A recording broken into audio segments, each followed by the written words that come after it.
दोस्तों, आप लोगों ने प्रेम कहानी तो बहुत सुनी होगी, पर आज की ये जो प्रेम कहानी है, ये प्रेम कहानी सारी प्रेम कहानियों से अलग है।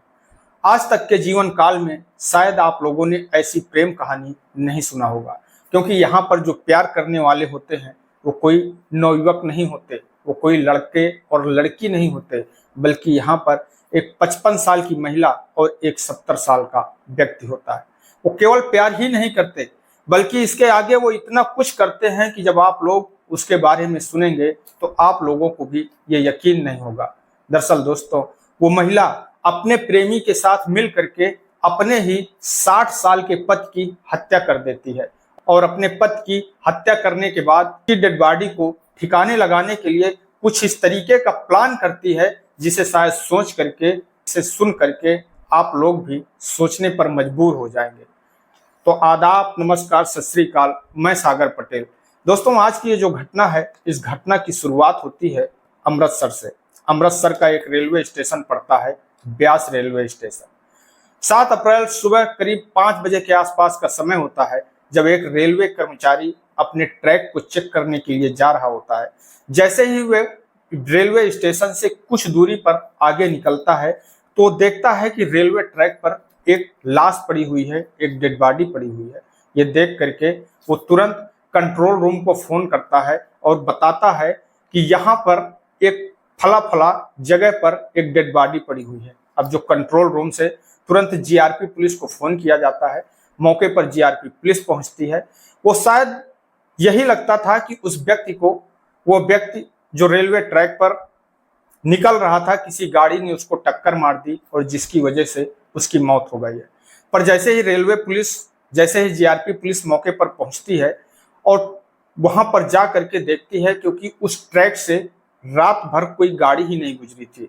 और यह देख करके अब पुलिस भी परेशान हो जाती है कि आखिरकार इस व्यक्ति की यहाँ पर मौत कैसे हो गई। तभी पुलिस जब बड़ी ही बारीकता के साथ उस शव की जांच करती है, उसको करीब से देखती है, तो पुलिस को यह नजर आता है कि उसके गर्दन पर कटे के निशान होते हैं। किसी धारदार हथियार से उसकी गर्दन को काटा गया था। यह देख करके पुलिस भी परेशान होती है और उसके बाद में पुलिस उस शव को अपने कब्जे में लेती है और कब्जे में लेने के बाद में उस शव को पोस्टमार्टम के लिए भेज देती है।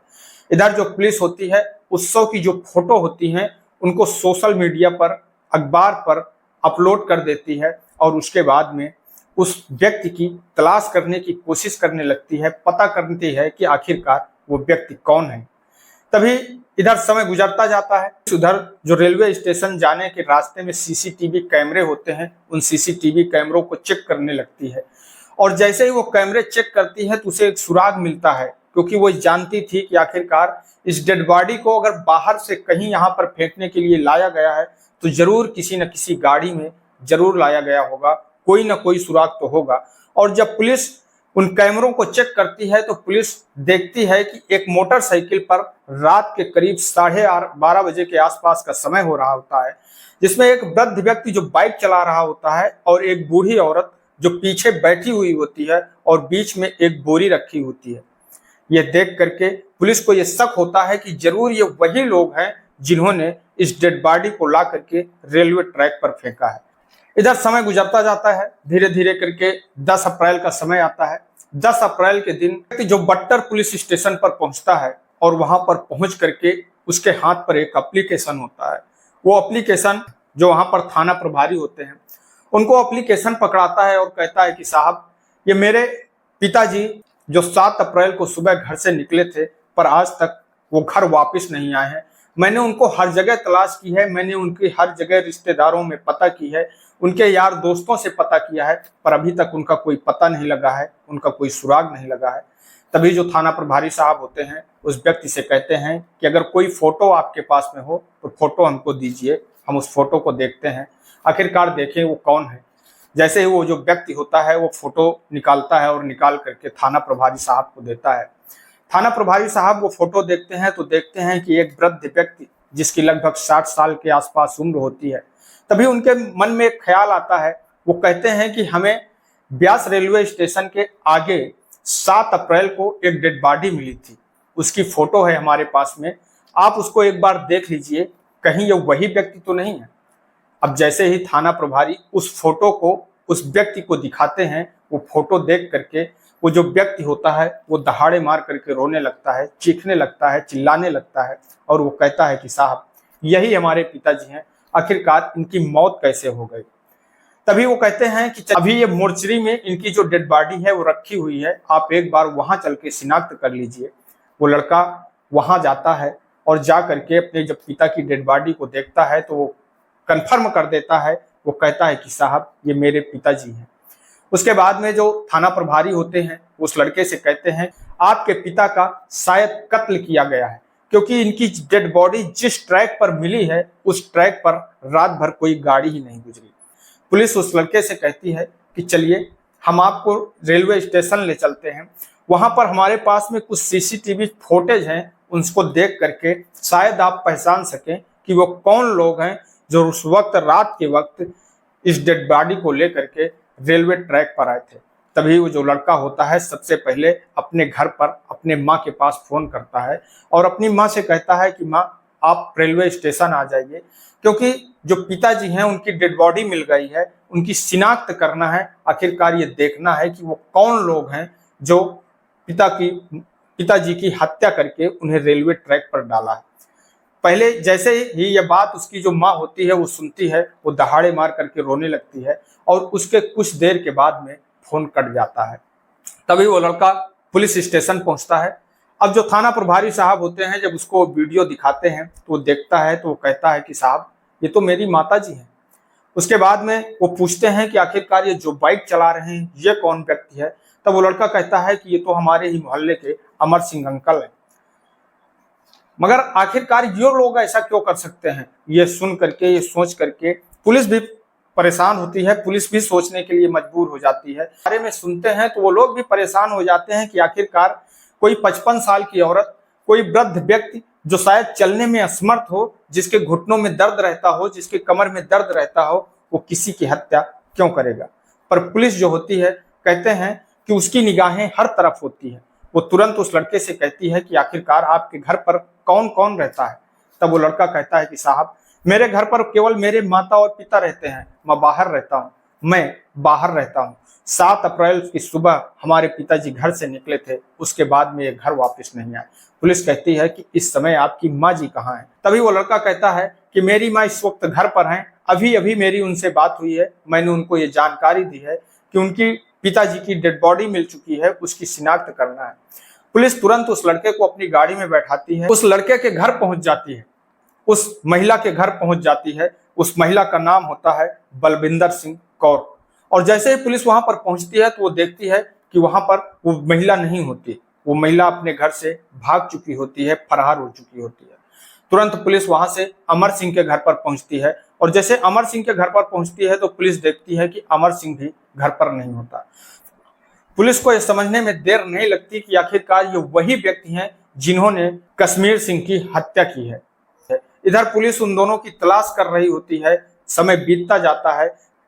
तभी 13 अप्रैल शाम के करीब 6:30 बजे के आसपास का समय हो रहा होता है और वही ब्यास रेलवे स्टेशन के बाहर जो थाना प्रभारी बलबीर सिंह होते हैं वो उस समय चेकिंग कर रहे होते हैं।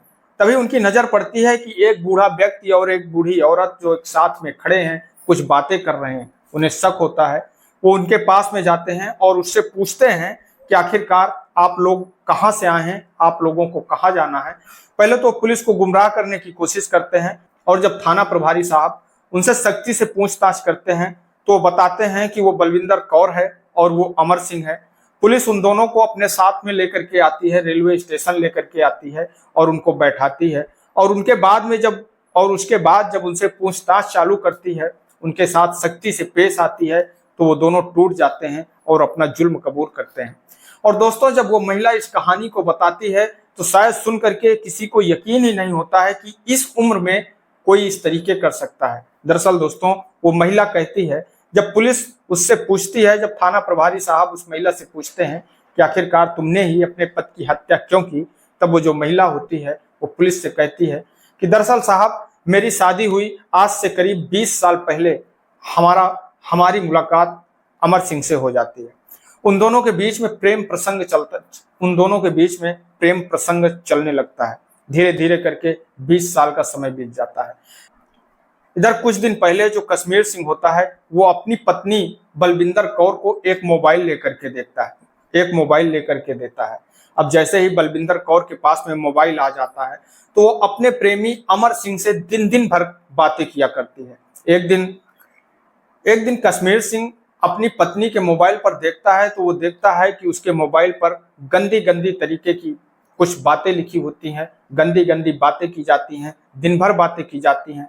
तभी वो अपनी पत्नी बलविंदर कौर से कहता है कि देखो अब तुम बूढ़ी हो गई हो, तुम्हारी उम्र अब ये सब करने की नहीं है, कम से कम अब ये सारी अपनी आदतें छोड़ दो, और नहीं तो ये बात मैं आपके बेटे को बताऊंगा। तभी जो बलविंदर कौर होती है वो ये सुन करके परेशान होती है।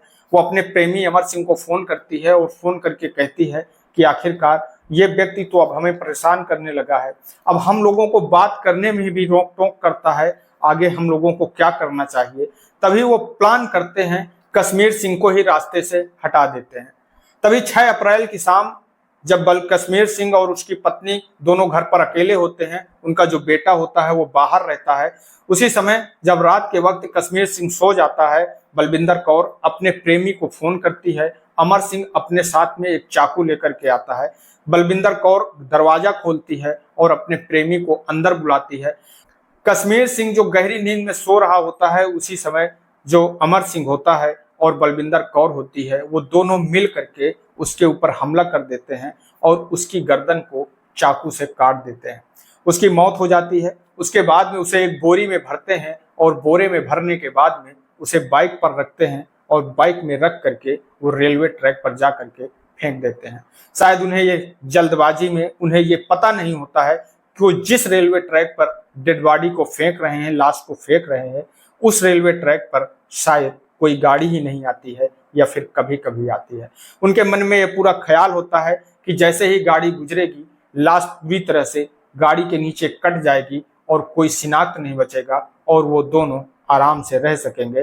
पर एक गलती की वजह से वो दोनों पकड़ जाते हैं। दोस्तों, पुलिस उन दोनों को गिरफ्तार करती है और ये सुन करके किसी को ये विश्वास ही नहीं हो रहा होता है कि आखिरकार कोई भी महिला या कोई भी पुरुष इस उम्र में, जब उसके कमर में दर्द हो, उसके घुटनों में दर्द हो, वो इस तरीके से किसी भी व्यक्ति की हत्या कर सकता है।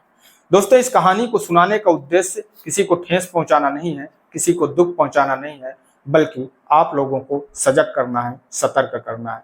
मैं आपका दोस्त सागर पटेल इन्हीं शब्दों के साथ में आपसे विदा लेते हैं। कल फिर मिलेंगे किसी एक नई कहानी के साथ में, किसी एक नई घटना के साथ में। तब तक के लिए नमस्कार, जय हिंद, जय भारत।